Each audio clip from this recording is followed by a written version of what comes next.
Yo, what's up sa inyo mga kamote late.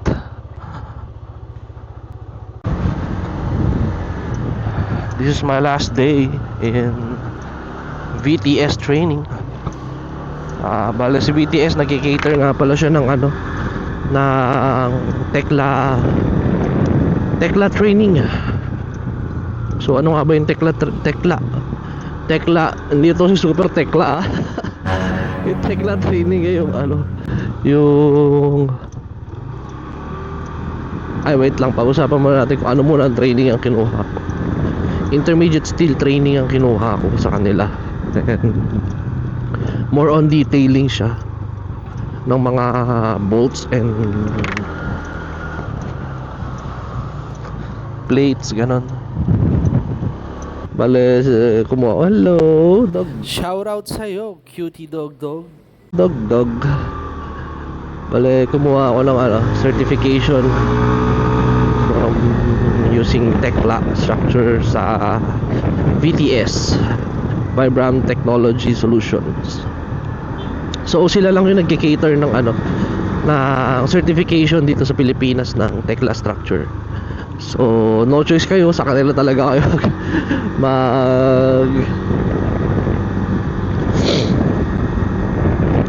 magkukuha ng certification. So there's no comparison in this video kasi sa kanila lang talaga. It's already 8 o'clock, 8:04, and ang pasok ko sa kanila is 8 o'clock. Late na naman ako. Sorry guys. Hindi ako magiging late kung lagi ako late, kung hindi ako late, di ba? So ano nga bang training ang kinuha ko sa kanila? Yung intermediate steel Tekla. Basta intermediate siya. And ang tinutukoy doon ay yung tinuturo doon ay yung mga basic. So kung may maalam na kayo sa Tekla, mag-proceed na kayo sa advance. Mas mare-recommend ko. Kahit di ko pa alam yung sa advance kasi may onting pahapyaw yung professor namin eh. Shoutout nga pala sa prof ko. May onting pahapyaw ang aming professor about sa advanced training ni Tekla, Steel Tekla. So kung nagkamali din kayo tulad ko, sabihin ko na lang para hindi kayo magkamali pala tulad ko. Doon kayo, kung more on detailing, doon kayo sa intermediate or advanced Tekla structure. Bale, ang ko nga pala, tuition fee ko dito is 4,500.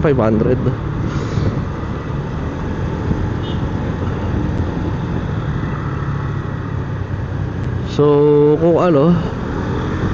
kung gusto nyo mag-structural, kasi akala ko kasi merong structural to eh. So detailing and structural, akala ko all-in-one na siya. So hindi pala.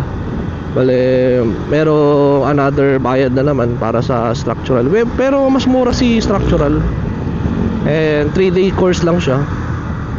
Ito kasi si detailing 5-day course. And sa advance din ata 5-day course.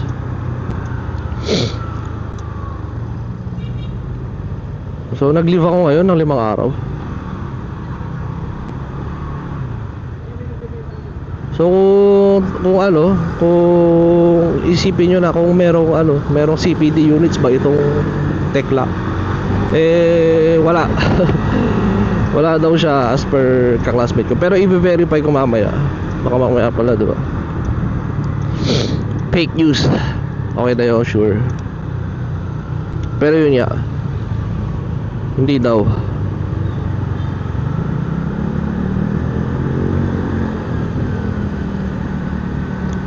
So ano bang tinuturo sa intermediate?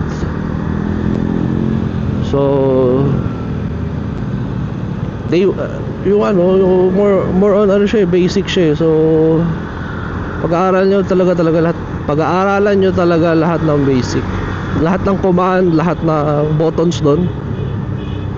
Pag-aaralan nyo. Kung hindi nyo mapag-aralan, siguro nasa advance yun. Pero halos lahat naman sinabi nila kung para saan yun. And dine-demonstrate nila. And papademonstrate. Marami silang activities. So kung maparehas kayo tulad na sa akin na parang mas na-enhance ang skills via activities, good for you kasi meron silang ganun. So hindi talaga masasayang ang pera nyo. May enhance talaga ang skills nyo dito sa BTS. This is not a paid sponsorship bali lang share lang ako ng mga bagay-bagay sa aking buhay. So if you're planning to enroll in Tekla at saka mag-apply sa mga BIM kasi si Tekla So this is a sign, ba? Let's go Australia. Let's go. Let's go ibang bansa. Mataas ang sahod. Piliin mo ang Pilipinas. Kasi ang baba ng sahod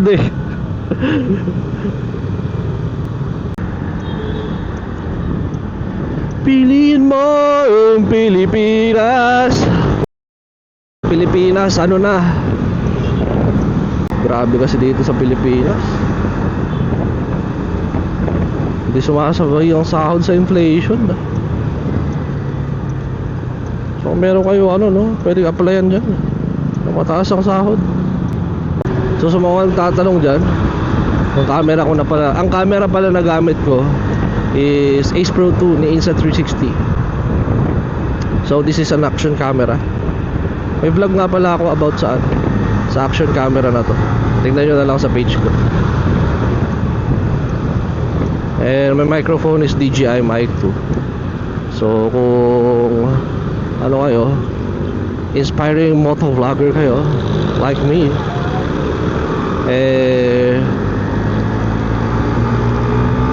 go for it. Maganda tong dalawan to. Puti daw hinuuli doon Tuwang solid lang yun, sorry po. Bibilis ako na lang yung yung singit skills ko kasi sobrang late na ako. And this is my last day. Ayoko meron akong mamiss. Kung may mamiss man ako, pwede ako makahabol ng mabilis. Bars, mamiss, mabilis.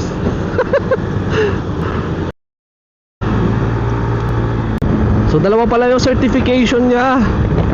Sinabi ng aking professor. Hindi proctor yun kasi pag professor, di ba? More on academe.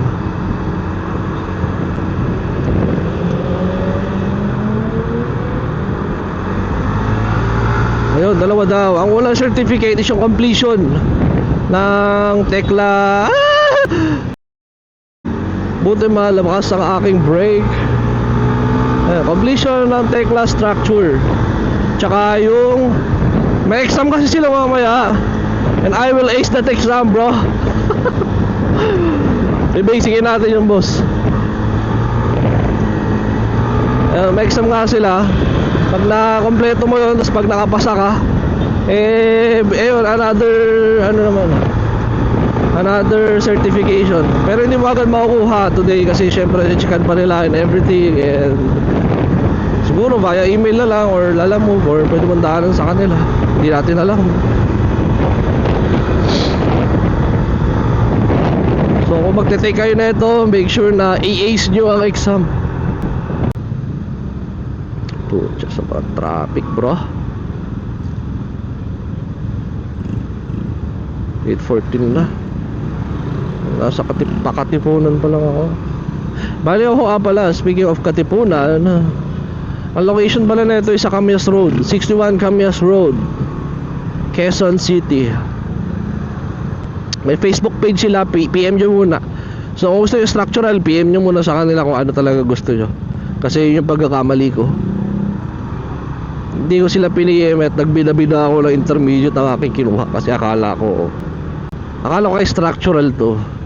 Hindi pala, more on detailing siya. Oh, detailer na ang kuya mo. Hindi ko alam mo mag-structural pa ako. Pero baka magano na lang ako. University ni YouTube. May certificate naman ako. Kung naman may mahalaga eh. Pero kung gusto mo talaga ng maganda ano, tsaka marami kang pera, go. Putsang init na, ang traffic pa. Bro, nakakapagod magmotor. Uy, ang ganda talaga ng MUX. Ganda ng bagong MUX, pati ng D-Max. Pero I'll go for D-Max pa rin.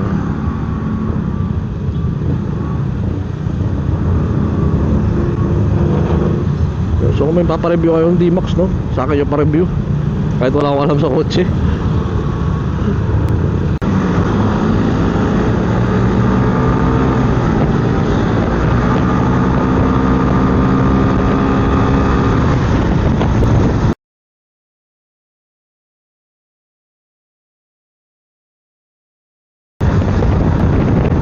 Bang!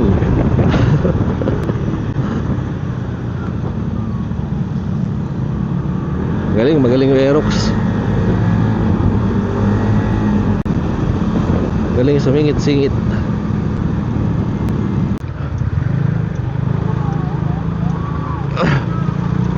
Doon na kayo dumaan na Anonas. Doon na lang kayo dumaan sa ano, sa tabi ng Petron bago mag-Anonas. Ang traffic bro. Tamang overtake ka lang. Hindi na sumingit ka.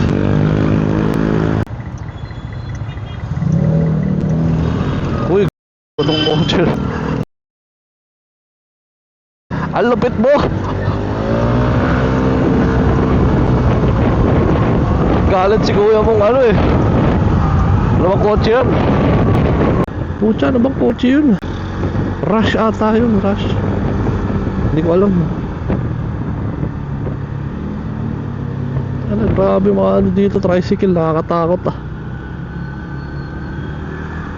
Lalakas magkat ah. Sakto kasi yung overtake niya dun sa Gunung. Kaya di na nakapag-isip anong gagawin. Malapit na. Ito kasi kinakainan namin. So kung dito kayo mag-ano, dyan kayo kumain no? Masarap. And medyo mura compare sa iba. Around 40 pesos to 80 pesos ang kanilang ulam. Depende sa ulam. And kung extra rice 15, half rice 10. Ayun, nandito na tayo.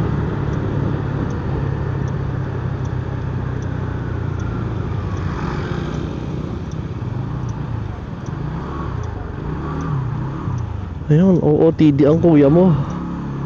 Kasi may picture taking mamaya. So kung may motor kayo, dito na kayo mag-park. May free naman to. Kaya mag-alala. Walang bayad. Ayusin nyo lang pagpapark no? Kasi di lang kayo yung nagpapark dito. Yun, OOTD ang kuya mo.